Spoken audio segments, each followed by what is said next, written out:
एक स्त्री के 4 प्रश्न। पहला प्रश्न, इस संसार में केवल 2 ही यात्री हैं। और दूसरा प्रश्न, इस संसार में केवल 2 ही गरीब हैं। और तीसरा प्रश्न, इस संसार में अनपढ़ गंवार 2 ही हैं। और चौथा प्रश्न, इस संसार में केवल 2 ही मूर्ख हैं। नमस्कार श्रोता बंधुओं, स्वागत है आप सभी का एक बार फिर से हमारे YouTube चैनल प्राचीन ज्ञान गंगा में। मित्रों, आज की इस वीडियो के माध्यम से हम आपके लिए बहुत ही अच्छा प्रसंग लेकर के आए हैं। मित्रों, बहुत समय पहले की बात है, किसी गांव में एक सेठ रहता था और उस सेठ का एक ही इकलौता बेटा था जो व्यापार के सिलसिले में परदेश गया हुआ था। उस सेठ के घर में उसकी एक पुत्र वधू, उसकी पत्नी और सेठ 3 ही प्राणी रहते थे। मित्रों, कुछ समय के बाद में उस सेठ की पुत्र वधू एक कुएं पर पानी भरने के लिए गई और उसने घड़ा भर कर के कुएं के मुंडेर पर रख दिया और कुएं पर खड़ी होकर के अपने हाथ पैर धोने लगी।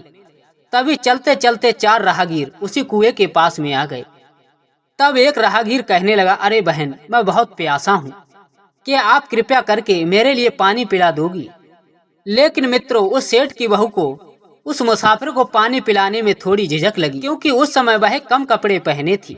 उसके पास में उन मुसाफिरों को पानी पिलाने के लिए कोई लोटा गिलास नहीं था जिससे कि वह उनके लिए पानी पिला देती।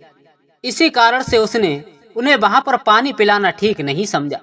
तब उसी स्त्री ने उस राहगीर से पूछा, अरे भाई साहब, तुम कौन हो? तब वह व्यक्ति कहने लगा, अरे बहन, मैं तो एक यात्री हूँ। तब वह स्त्री कहने लगी, अरे भाई साहब, इस संसार में यात्री तो केवल 2 ही हैं। आप उन दोनों में से कौन से हैं? हे भाई साहब, यदि आपने मेरे इस सवाल का जवाब दे दिया तो मैं आपके लिए अभी पानी पिला दूंगी। यदि आपने मेरे सवाल का जवाब नहीं दिया तो मैं आपके लिए पानी नहीं पिलाऊंगी। लेकिन मित्रों, वह राहगीर उस स्त्री के प्रश्न का उत्तर नहीं दे पाया। तभी कुछ समय के बाद में दूसरा राहगीर उस स्त्री से पानी पिलाने की विनती करने लगा। तब उसी स्त्री ने दूसरे राहगीर से पूछ लिया, अरे भाई साहब, तो आप बताइए, आप कौन हैं? तब दूसरा राहगीर कहने लगा, अरे बहन, मैं तो एक गरीब हूँ।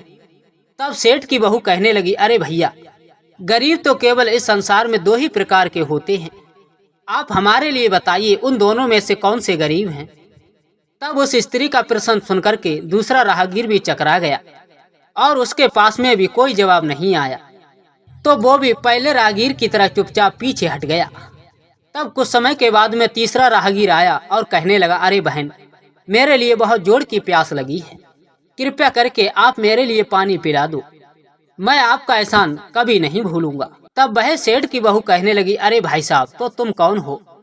तब वह राहगीर कहने लगा, अरे बहन, मैं तो एक अनपढ़ गंवार हूँ। तब इस बात को सुनकर वह बहू कहने लगी, अरे भाई साहब, इस संसार में तो अनपढ़ गंवार केवल 2 ही प्रकार के होते हैं।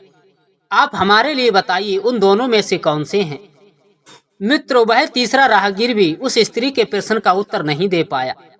तब अंत में चौथा राहगीर उस स्त्री के पास में आया और कहने लगा, अरे बहन, आप कृपया करके मेरे लिए थोड़ा पानी पिला दो। ये तो आप जानती होंगी, प्यासे के लिए पानी पिलाना बड़ा पुण्य का काम होता है, बड़ा धर्म का काम होता है। लेकिन मित्रों, वह सेठ की बहू बड़ी ही चतुर और होशियार थी। उसने उन्हीं तीनों की तरह चौथे राहगीर से भी पूछ लिया कि अरे भाई साहब, तो आप कौन हैं? तब वह राहगीर कहने लगा, अरे बहन, मैं तो इस संसार का सबसे बड़ा मूर्ख हूँ। तब वह स्त्री कहने लगी, अरे भाई साहब, इस संसार में तो मूर्ख केवल 2 ही प्रकार के होते हैं। आप हमारे लिए बताइए, उनमें से कौन से हैं? तब वह राहगीर भी उस स्त्री के प्रश्न का उत्तर नहीं दे पाया। तब वो चारों राहगीर पानी बगैर पिए वहां से जाने लगे। तब वह स्त्री उन चारों से कहने लगी कि अरे भाई साहब, कुछ ही दूरी पर मेरा घर है, मैं आप सभी के लिए अपने घर पर पानी पिला दूंगी। मित्रों, तब उसी स्त्री के कहने पर वो चारों राहगीर उस स्त्री के साथ में उसके घर पर चल दिए। जब वह स्त्री अपने घर पर जाकर पहुंची और उसने अपने वस्त्र बदले और उसने एक बर्तन ला करके उन चारों राहगीरों के लिए पानी पिलाया। तब चारों राहगीर पानी पीने के बाद अपने अपने रास्ते के लिए चल दिए। लेकिन वह सेठ अपनी बहू की इस घटना के लिए बैठा बैठा देख रहा था और वह सेठ सोचने लगा, मेरा बेटा तो व्यापार के सिलसिले में परदेश गया है और मेरे बेटे की बहू पति के न होने पर अन्य मर्दों के लिए घर पर बुलाकर लाती है। ये मेरे ही सामने उनसे हंस हंस कर बतलाती है, ये मेरा भी थोड़ा लिहाज नहीं करती है। यदि मैं इसकी बातों को देखकर चुप रह गया तो इसकी हिम्मत आगे चलकर और बढ़ जाएगी। मेरे ही सम्मुख इसे अन्य मर्दों से बतलाते शर्म नहीं आती, तो ना जाने ये मेरे पीठ पीछे क्या क्या करती होगी। तब वह सेठ सोचने लगा कि इंसान के अंदर की बीमारी अपने आप नहीं ठीक होती, उस बीमारी को ठीक कराने के लिए वैद्य या डॉक्टर के पास में जाना होता है। तो क्यों ना इसका फैसला मैं राजा के ऊपर ले जाकर सौंप दूं। तब वह सेठ इन बातों को सोचता हुआ राजा के पास में जाकर पहुंचा और जाकर के अपनी बहू की सारी बात बताई।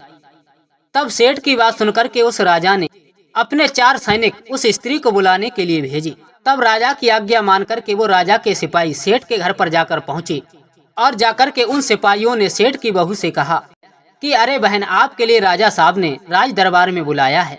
तब वह स्त्री उन सैनिकों से कहने लगी कि हे सैनिकों, जाओ अपने राजा से पूछ कर आओ, मैं राजा के राज दरबार में कौन से रूप में आऊं, बेटी के रूप में या फिर बहू के रूप में। मित्रों, तब स्त्री की बात सुनकर के वो सिपाही राजा के पास में वापस लौट गए और जाकर के उन सभी सैनिकों ने स्त्री की बात उस राजा के लिए बताई। तब उस राजा ने दोबारा से उन सैनिकों के लिए आदेश दिया कि हमारा संदेश लेकर के जाओ और उससे कहना कि बहू के रूप में हमने राज दरबार में बुलाया है। तब सैनिकों ने राजा की आज्ञा के अनुसार उस सेठ की बहू से जाकर कहा कि राजा ने आपके लिए बहू के रूप में आने के लिए कहा है। तब वह स्त्री बहू के रूप में राजा के राज दरबार में पहुंच गई। तब राजा ने उस बहू से पूछा, तुम अपने पति के न होने पर अन्य पुरुषों को घर पर बुलाकर क्यों लाती हो, जबकि तुम्हारा पति घर पर नहीं है। तब वह बहू कहने लगी, हे महाराज, मैंने तो अपने कर्तव्य का पालन किया और ये तो आप जानते ही हैं, प्यासे व्यक्ति के लिए पानी पिलाना कोई अपराध का काम नहीं होता। ये तो इस संसार का हर व्यक्ति का कर्तव्य होता है कि प्यासे व्यक्ति के लिए पानी पिलाए। और जब मैं कुएं पर पानी भरने के लिए गई तब मेरे शरीर पर छोटे छोटे वस्त्र थे और इसी कारण से उन राहगीरों के लिए मैंने कुएं पर पानी पिलाना उचित नहीं समझा। उन मुसाफिरों के लिए बड़ी प्यास लगी थी और उनके लिए मैं पानी पिलाना भी चाहती थी। इसी कारण से मैंने उनसे कुछ कठिन सवाल पूछ लिए। जब वो व्यक्ति मेरे प्रश्न का उत्तर नहीं दे पाए तो मैं उन्हें पानी पिलाने के लिए अपने घर पर बुला लाई, क्योंकि मेरे लिए उन्हें घर पर पानी पिलाना उचित था। तब राजा के लिए बहू की बात ठीक लगी। अब राजा के लिए स्त्री के सवालों के बारे में जानने की इच्छा जागृत हुई, जो उसी स्त्री ने उन 4 राहगीरों से पूछे थे। तब राजा उस सेठ की बहू से कहने लगा, अरे बेटी, जरा मैं भी तो सुन लूं, आपके वो 4 प्रश्न कौन से थे जिनका उत्तर वो राहगीर नहीं दे पाए। तब उसी बहू ने वो 4 प्रश्न दोहरा दिए। तब बहू के सवाल सुनकर के राजा और सभासद दंग रह गए। तब राजा कहने लगा, अरे बेटी, अब तुम ही अपने इन सवालों के उत्तर दो। अब हम तुम्हारे मुख से इन बातों को जानना चाहते हैं कि इन प्रश्नों के उत्तर क्या हैं। तब वह बहू कहने लगी कि हे महाराज, मेरे पहले प्रश्न का उत्तर है, इस संसार में केवल 2 ही यात्री होते हैं, वो होते हैं सूर्य और चंद्रमा। और हे महाराज, मेरे दूसरे प्रश्न का उत्तर है, इस पृथ्वी पर बहू और गाय 2 ही प्राणी हैं जो केवल गरीब हैं। हे महाराज, अब तीसरे प्रश्न का उत्तर बताती हूँ कि इस संसार में जो व्यक्ति हमेशा अनपढ़ गमारों की तरह चलते रहते हैं, वो होते हैं भोजन और पानी। तब वह स्त्री कहने लगी कि हे महाराज, मेरे चौथे प्रश्न का उत्तर है कि इस संसार में केवल 2 ही मूर्ख हैं। तब वह बहू कहने लगी कि हे महाराज, जब मैंने चौथे आदमी से पूछा तुम कौन हो, तो वह कहने लगा मैं मूर्ख हूँ। तो मैंने उससे पूछा तुम कौन से मूर्ख हो, इस संसार में तो केवल 2 ही प्रकार के मूर्ख होते हैं, तुम हमारे लिए बताओ उनमें से कौन से मूर्ख हो। तो वह व्यक्ति मेरे प्रश्न का उत्तर नहीं दे पाया। इतना कहकर के वह बहू चुप हो गई। तब राजा ने बड़े ही आश्चर्यजनक पूछा कि हे बेटी, क्या तुम्हारी नजरों में इस संसार में केवल 2 ही प्रकार के मूर्ख हैं? तब वह बहू कहने लगी, हाँ महाराज, इस समय इस घड़ी मेरी नजरों में केवल 2 ही प्रकार के मूर्ख हैं। तब राजा कहने लगा, तो तुरंत बताओ, तो वो इस संसार में 2 मूर्ख कौन से हैं? तब वह बहू कहने लगी कि हे महाराज, यदि मेरे लिए दंड ना दिया जाए तो मैं बता सकती हूँ। लेकिन मित्रों, उस राजा के लिए बड़ी ही जल्दी थी स्त्री के इस प्रश्न का उत्तर जानने की। तब राजा ने कह दिया, तुमने संकोच होकर के बताओ, तुम्हारे लिए कोई सजा नहीं दी जाएगी। तब वह बहू कहने लगी कि हे महाराज, मेरे सम्मुख तो इस समय केवल 2 ही मूर्ख हैं। फिर वो ही बहू अपने ससुर के सामने हाथ जोड़कर कहने लगी कि हे राजा साहब, सबसे पहले मूर्ख तो मेरे ससुर जी हैं, जो मेरी पूरी बात जाने बगैर मेरी शिकायत लाकर के राज दरबार में की। यदि इनके लिए मेरे ऊपर शक था तो ये मुझसे पहले आकर के पूछ लेते। मैं आपके राज दरबार में आने का मौका नहीं देती, मैं सारी बात उन्हें वहीं पर बता देती।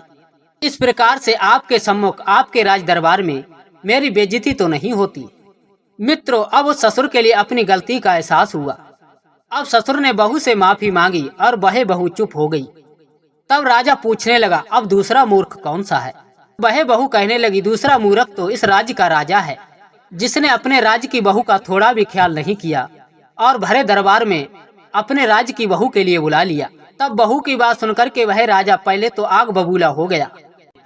तब कुछ समय के बाद में उस राजा के लिए सारी बातें समझ में आ गई।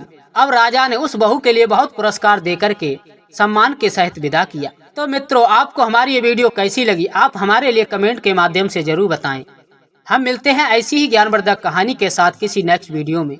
तब तक के लिए आप सभी मित्रों का बहुत बहुत धन्यवाद।